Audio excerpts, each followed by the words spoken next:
안녕하십니까.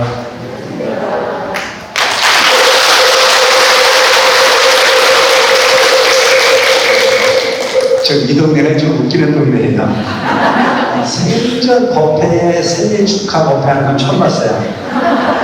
우리 그 회장님이 아주 시호를 잘 하시는 분이라서 이벤트의 달인 같아요.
생각지도 못한 어른 살다 보니 제가 해석에서 24년 살고 출가해서 한 35년 살았습니다.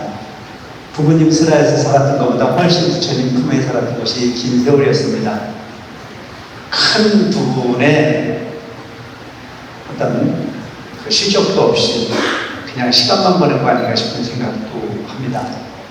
처음 출가했을 때, 군대 제대하고 처음 구인사를 갔을 때 하루 종일 으깨게 일하고도 혹시 밥값은 안 될까 싶어서 마음이 편하지 않았던 것이 출가의 정신이었는데, 어느 순간 살다 보니 아상이 크고 스스로 주지 않는 권력과 주지 않는 자리에 앉아가면서 때로는 불만 갖고 때로는 그야말로 험담하면서 그렇게 허송세월을 보내지 않았나 싶은 생각합니다. 35년이라고 하는 긴 세월을 부처님 품 안에 살면서 과연 나는 그 값을 하고 있는가라고 하는 그 생각도 하게 하고, 오늘 생일이라고 하는 어떤 케이크 앞에 잠깐 동안 스쳐 지나가는 그 여정은 그야말로 만감이 그렇지 않은 그런 순간이었습니다. 그대로 정성으로서 표현해 주신 우리 신대장님을 비롯한 모든 감독님, 모든 신대분께 감사를 드립니다.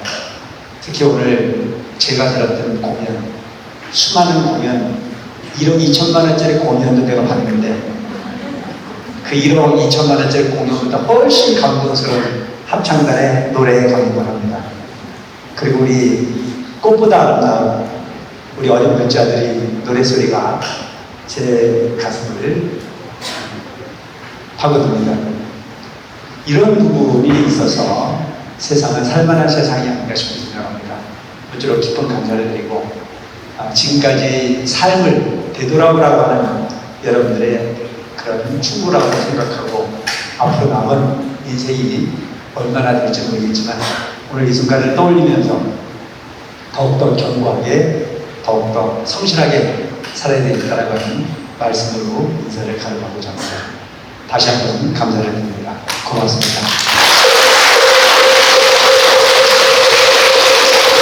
오늘 좀 전에 우리 그 회장님을 비롯한 오늘 어린이 법회에 어린이들이 지금 수십 명이 와서 앉아 있습니다. 우리 어린이 학생의 회원들 일어나봐요.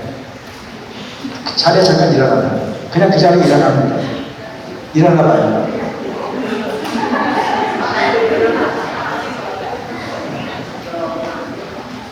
제가 제일 잘한 일이요, 모능사에 와서 주지하면서 이 학생이나 어린이 법회를 다시 만들었다라고 하는 겁니다. 저렇게 멋진 모습으로 우리의 미래를, 우리의 희망을 이야기하고 있습니다. 우리 학생회와 어린이 회원들에게 큰 경례의 박수를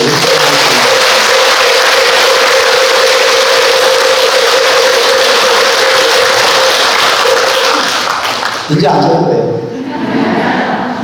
저 뒤에 아주 귀하신 분이 와서 앉아있는데 우리 시의원께서 오셨는데 김남도 시의원 오셨습니다. 큰 하늘의 박수 한번 보여주십니다.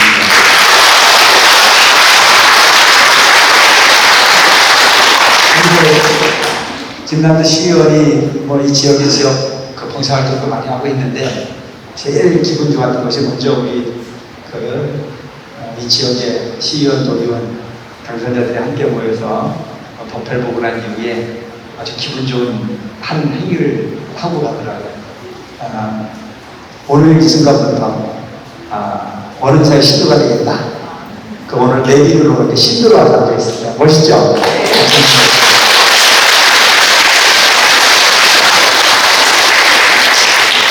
오늘은 내가 볼 때 긴 법회를 하면은 여기로 것 같습니다. 그래서 오늘 어린이들도 있고 우리 이제 그 다양한 문자가 어떻게 보면 저 새싹에서부터 황혼에 이르기까지 전체가 다 어우러지는 법회가 오늘 이 자리에 가는 게 싶은 생각합니다. 그래서 우리 아이들에게도 좀 도움이 될 수 있는 이야기를 한번 해보고 싶어서 법회 준비를 제가 어제 저녁부터 많이 했는데 그걸 덮어두고 부처님께서 우리에게 가르침을 펴시는 데 있어서 우리는 부처님을 뭐로 부릅니까? 일체중생의 스승으로 부릅니다. 스승이라고 하는 자체는 뭘까요? 먼저 가본 길의 경험을 좋았던 그 경험의 길을 그 누군가에게 가르치고 싶어하는 부분의 자리가 스승의 자리라고 생각합니다. 그래서 인류에 있어서 많은 스승들이 존재했고 그 스승들이 가르침을 실행했던 부분의 결과물이 과학으로 쌓이고 철학으로 쌓이고 역사로 쌓이고 소위 말하는 데이터로 쌓여서 오늘날 우리는 아주 행복한 그리고 편리한 삶을 영위하고 있습니다. 혹자는 내가 잘나서 하늘에서 뚝 떨어진 것처럼 부모도 이웃도 조상도 칸그리 무시해버리는 부분의 삶을 살고 있는 것이 현실이 이기적인 우리의 모습은 아닐까 싶은 생각을 하게 하지만 그 못났다고 생각했던 그 한글 하나를 제대로 이해하지 못했던 문맹 같은 내 조상과 내 부모가 없었다면 난 이 세상에 존재할 수 없었다라고 하는 사실은 분명할 것 같습니다. 이 세상의 모든 존재가 말이 다 잘 통하는데 제일 안 통하는 존재가 누굽니까? 이 세상의 모든 존재의 말은 다 잘 들어요. 근데 제일 말이 안 통하는 존재는 내 어머니인 것 같습니다. 내 아버지인 것 같습니다. 왜 그럴까요? 그들이 나를 가장 완벽하게 사랑하고 그들이 나를 가장 완벽하게 이해하고 그들이 나를 위해서 가장 크게 헌신하는 존재인데도 불구하고 말이 통하지 않는다라고 하는 쪽의 생각을 하는 것 자체는 가장 큰 믿음이 있기 때문입니다. 가장 편안한 공간이기 때문입니다. 줘도 아깝지 않을 만큼 많이 주는 존재이기에 구걸하지 않아도 손 벌리지 않아도 배고픈 나보다도 더 배고파하고 아픈 나보다도 더 아파하는 그 마음이 흘러넘치기 때문에 그걸 귀하게 여기지 못하는 부분이 결과의 행위가 말이 통하지 않는 부분으로 표현되는 건 아닐까 싶은 생각을 하게 합니다. 과하면 부족한 것만 못하다는 말이 있습니다. 과유불급이라. 원하는 만큼 주고 가고 원하는 만큼 들어주면 잘 통할 텐데도 불구하고 너무나 급한 마음에 너무나 넘치는 마음에 너무나 큰 수도꼭지를 틀어서 그 압력을 너무 크게 가하다 보니 받아지는 것보다는 부담스럽다라고 이야기하는 자식을 쳐다보면서 애달아 하는 것이 우리 부모들이 심정입니다. 부처님도 그러하셨을 것 같습니다. 부처님도 그러한 모습으로 당신의 아들 라울라를 대했던 것 같습니다. 하지만 부처님께서는 조절하셨습니다. 부처님이 출가하시기 전에 저 카빌라국 정반왕이라고 하는 왕의 아들로 되셨습니다. 그리고 그는 왕자로 삶을 살아가셨습니다. 너무나 깊은 철학적 사고에 물들어 있는 그 아들을 어떻게 하면 출가라고 하는 부분의 행위를 버리고 왕의 자리를 계승해 시켜줄까 온갖 고민을 다 했던 정반왕은 아들에게 온갖 삶을 살 수 있는 기회를 부여합니다. 여름 꿈궐, 가을 꿈궐, 그야말로 그가 원하는 모든 부분이 안락함을 다 제공하지만 결코 만족하지 못했던 것이 바로 부처님이셨습니다. 결혼도 하셨죠. 부처님의 아내 야쇼다라, 야쇼다라와 더불어서 결혼도 하셨지만, 그리고 결혼 이후에 나홀라라고 하는 아들도 갖습니다. 우리가 꿈꾸고 있는 모든 행복의 조건을 완벽하게 가지셨던 부처님, 하지만 부처님은 당신이 마음속에 설들이치고 있는 진리에 대한 궁금함을 해소할 수 없었습니다. 우리가 꿈꾸고 있는 부귀영화, 권력과 건강과 멋있는 육신과 자식과 아내와 모든 조건을 다 가졌지만 그것이 이 세상의 완벽한 답이 될 수 없다라고 하는 사실을 아신 부처님, 그는 사랑하는 아들을, 그리고 사랑하는 아내를, 그리고 왕이라고 하는 부분이 절대의 권력을 뒤로하고 출가를 결행하셔서 6년이라고 하는 긴 세월의 고행 끝에 깨달음을 얻으시고 중생을 제도하실 때 항상 마음속에는 내가 얻은 가장 귀한 것을 내 아들에게 주고 싶다 라고 하는 생각은 있었을 것 같아요.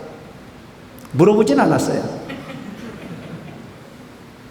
어찌 그것을 천륜을 저버릴 수 있겠습니까? 깨달음을 얻으셔서 일체 중생이 부모가 되셨다 한들 나와 인연이 깊었던 내 아들, 그 아들에게 가장 좋은 것을 주고 싶은 것은 모든 부모의 공통 분모이기에 나는 부처님도 다르지 않았을 거라고 생각합니다. 내 얘기에 동의하십니까?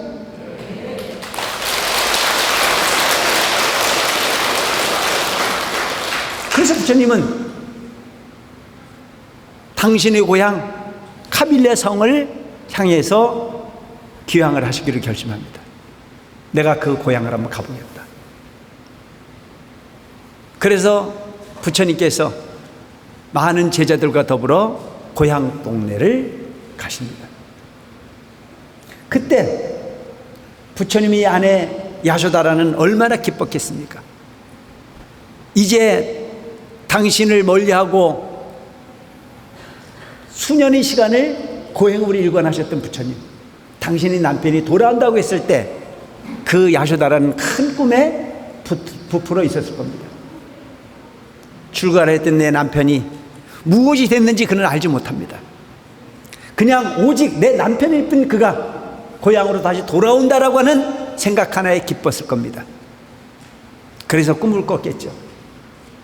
남편이 돌아오면 옛날같이 그렇게 행복한, 그렇게 소박한 아주 아름다운 삶의 가정을 꾸릴 수 있다라고 하는 희망이 있었겠죠. 그래서 당신의 아들 나홀라에게 부탁을 합니다. 나홀라야, 아버지가 돌아오신다. 너의 아버지가 돌아오신다라고 하는 이야기를 전합니다. 그리고 아이에게 이야기합니다. 아버지가 오시거든 아버지에게 부탁을 해라. 뭐를? 모든 부모들은 자식에게 가지고 있었던 부분을 상속합니다. 여러분들 상속하시죠? 상속 받았죠? 받았어요? 안 받았어요? 받은 분도 있고 안 받은 분도 있겠죠.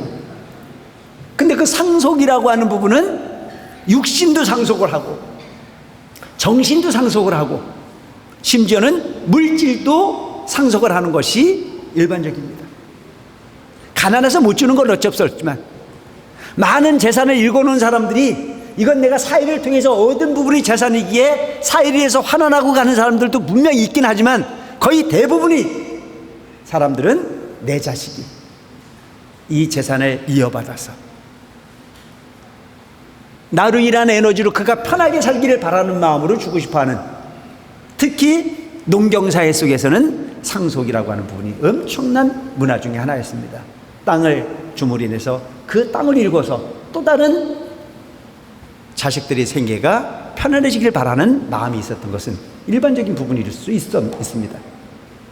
그런 문화가 있었던 농경의 문화 속에 있었던 카빌라고 야쇼다라는 라울라에게 아버지가 돌아오거든 이야기를 하거라. 뭐라고?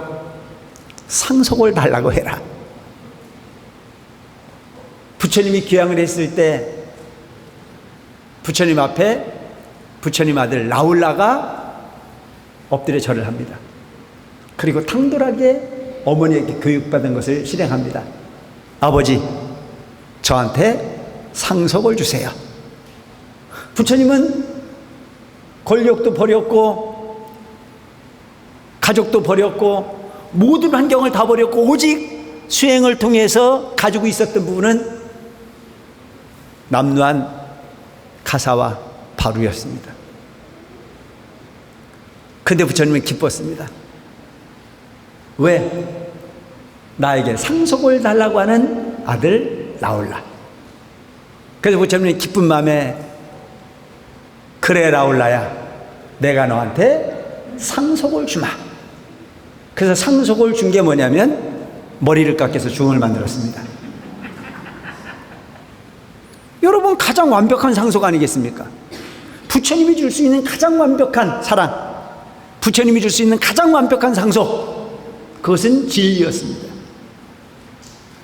7살짜리 라울라가 부처님이 말씀을 듣는 데는 한계가 있고 7살짜리 라울라가 부처님의 계율을 실행하기에는 무리가 따를 수밖에 없었습니다.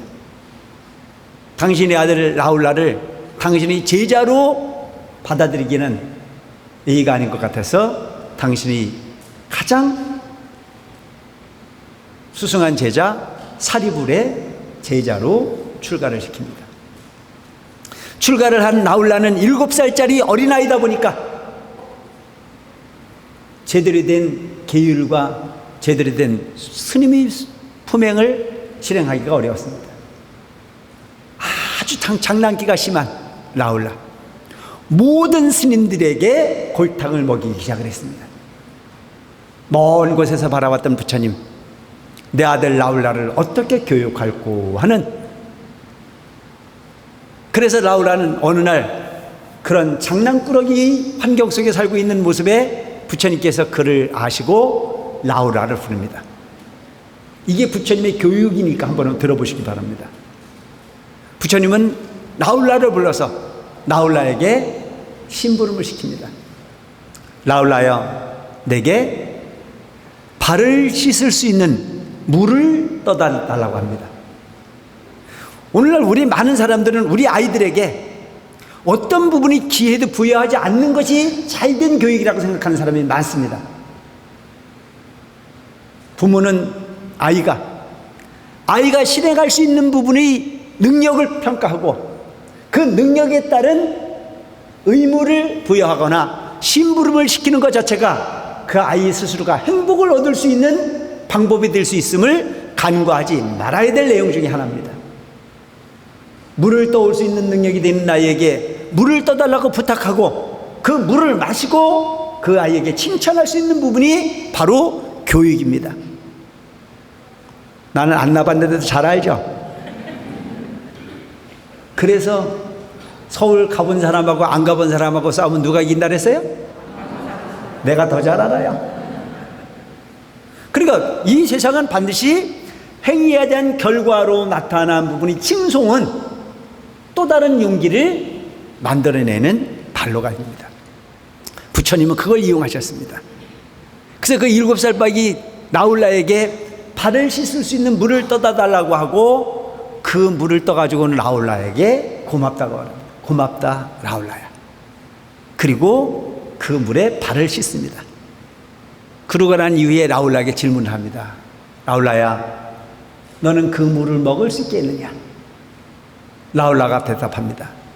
부처님, 그 물은 먹을 수 없습니다. 왜냐하면 더러운 발을 씻었던 물인데 그 물을 어찌 제가 먹을 수 있겠습니까? 이렇게 답을 합니다. 그때 부처님께서 딱 한 가지 지적을 하는데, 그렇다 라울라야, 저 깨끗했던 물이 발을 씻어 더러움을 만났을 때 그 물은 먹을 수 없는 물이 되듯이 너의 행동이 장난으로서 누군가에게 피해를 주거나 누군가에게 불편함을 줄 수 있는 행위를 한다면 그것은 깨끗한 행동이냐 더러운 행동이냐, 그것은 상대방에게 불편함을 끼치는 더러운 행동입니다 라고 말을 합니다. 그렇다, 그 행동은 누구에게 불편함을 주는 행위요 그 행위 끝은 더럽다라고 하는 부분이 물이 되듯 네가 더러운 존재가 될 수밖에 없는 것이니라. 그리고 부처님은 그 라울라에게 그 물을 버리라고 합니다. 그리고 다시 깨끗한 물을 받아오라고 말씀을 하십니다. 라울라가 다시 그 더러운 물을 버리고 깨끗한 물을 받아가지고 왔을 때 부처님은 다시 라울라에게 묻습니다. 너는 그 물을 마실 수 있겠느냐? 라울라가 또 이야기합니다. 부처님, 그 물은 먹을 수가 없습니다. 왜 그러냐? 그 그릇은 더러운 물을 담았던 그릇이었기에 또 다른 깨끗한 물을 담았다 한들 그 물은 먹을 수 없습니다. 왜냐하면 더러운 물을 담았던 그릇이기 때문입니다. 그렇다, 라울라야. 너의 마음에 그 장난스럽고 누군가를 괴롭혔던 그 더러운 마음을 담았던 그 육신은 누군가가 봤을 때 더러운 그릇으로 쓸 수 없다고 말하듯이 너 또한 행동이 그러하다면 그런 더러운 그릇으로 취급될 수밖에 없는 것입니다. 라울라는 부처님이 그 말씀에, 그 어린 나이에 그 부처님 가르침에 감동을 합니다. 그렇구나. 생각 하나를 잘못하고 말 하나를 잘못하고 행동 하나를 잘못해서 누군가에게 불편함을 끼치고 그에게 욕을 먹을 수 있는 행위로서 더러운 행동과 더러운 언어를 구사했을 때 결코 인정받지 못한다는 사실을 깨우친 라울라는 그때부터 딴 사람이 됩니다. 계율을 생각했고 항상 은밀한 곳에서 바른 부분을 실행했고, 그래서 밀행 제1이라 누군가가 보지 않거나 보거나 어느 곳에서든 단 한순간 부처님 계율을 어기지 않고 바른 행동으로서 부처님의 가르침을 실행한 10대 제자의 하나로 기억되는 존재가 바로 라울라 존자입니다. 부처님의 상속은 참 멋있습니다. 물질을 상속하는 상속이 아닌 그 가르침을 상속하는, 그 정신을 상속하는 그 부처님이 가르침. 저는 그 마음속에는 분명 부처님이 가지고 계셨던 우주 인생의 진리, 그것은 물질도 그 어떤 조건도 따라갈 수 없는 가장 큰 것이었다고 생각합니다. 오늘 이 순간 우리 어린 학생의 저 수십 명의 아이들이 우리 원흥사를 시시때때로 와서 함께 놀고 함께 소리내고, 전 그 모습에 기쁨을 느낍니다. 오늘도 제가 사무실 일을 보고 올라가는데 아이들 노래소리가 들려요. 너무 좋은 소리예요. 근데 그 노래소리가 나를 기쁘게 하더라고요. 이 세상 어떤 것보다도 아름다운 소리였고 그 소리를 나를 감동케 했고, 속으로 생각하기를 내가 이 원흥사에 온 지 1년 반이 좀 넘어가고 있는 시간인데 가장 잘한 일은 어린이 법회를 다시 만들었고 학생의 법회를 다시 복원했다라고 하는 이 부분이 가장 잘한 일이 아닐까 싶은 생각으로 과거를 회고를 해봤습니다. 무쪼록 이 생각이 제 생각뿐만이 아닌 원흥사의 모든 분들의 생각이기를 바랍니다. 그리고 우리 아이들이 항상 당당하고 항상 행복할 수 있는 환경을 만들기 위해서 최선을 다해줬으면 하는 생각입니다. 지금은 나와 너의 차별이 있지만 멀리 보면 모든 존재가 내 아이고 모든 존재가 나의 미래일 수 있습니다. 모쪼록 아이들이 뛰어서 행복한, 아이들이 웃음소리가 함께 할 수 있는 원흥사를 만들기 위해서 여러분들이 최선을 다해달라고 하는, 제 생각과 함께 해달라고 하는 간곡한 호소를 드립니다. 할 수 있겠죠?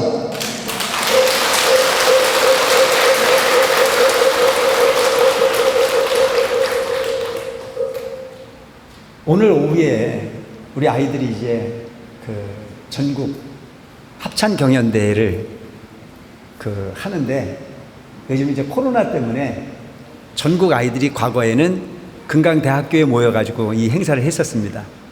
근데 요즘은 이제 이 코로나 때문에 오가는 시간 모여서 같이 행사하는 부분이 너무 어렵기 때문에 각 지역에 가서 심사위원들이 다니면서 아마 현장에서 그 평가를 하는 그런 제도로 바뀌었습니다.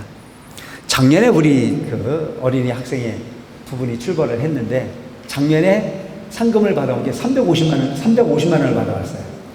여러분들에게 뭐 이 자리에서 나눠주는 것도 봤는데 그 정도로 우리 어린이 그 합창단이나 활동을 이렇게 융성하게 잘 될 수 있는 부분은 우리 어린이 지도교사 또 학생이 지도교사 할 것 없이 뒤에서 묵묵히 헌신을 다하고 있는 선생님들이 계시기에 가능한 부분이고 또한 우리 합창단 그 지휘자님을 비롯해서 모든 분들이 정말 그 너무너무 힘겨운 부분인데도 불구하고 포기하지 않고 열심히 하는 그런 결과를 통해서 제가 알기로는 어쨌든 전국 어디에 내놔도 손색이 없는 어린이 학생회로 이렇게 발전을 해가고 있습니다. 어제 저녁에는 또 너무 기분 좋은 일이 생겼습니다. 며칠 전에 구인사에서 공문이 하나 왔습니다. 청년의 체육대회를 한다고 하는 공문이었습니다.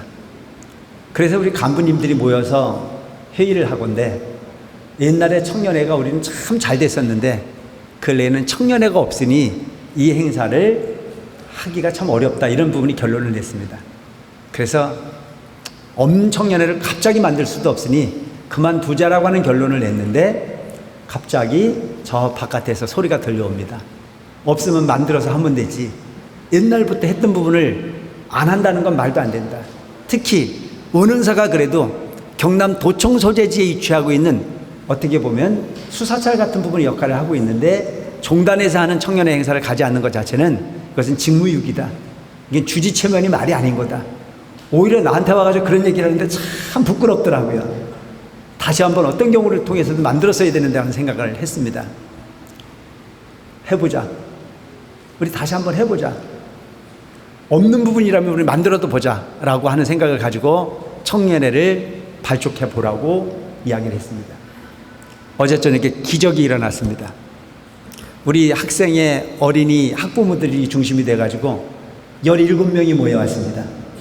그래서 어저께 발족을 했습니다.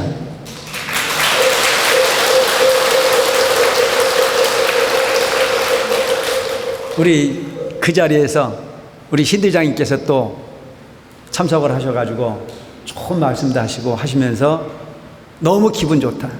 내가 이 청년의 활동을 하는 부분에 마중물이 드릴 수 있도록 금일봉을 전달하겠다. 100만 원을 다 기책해 하셨습니다.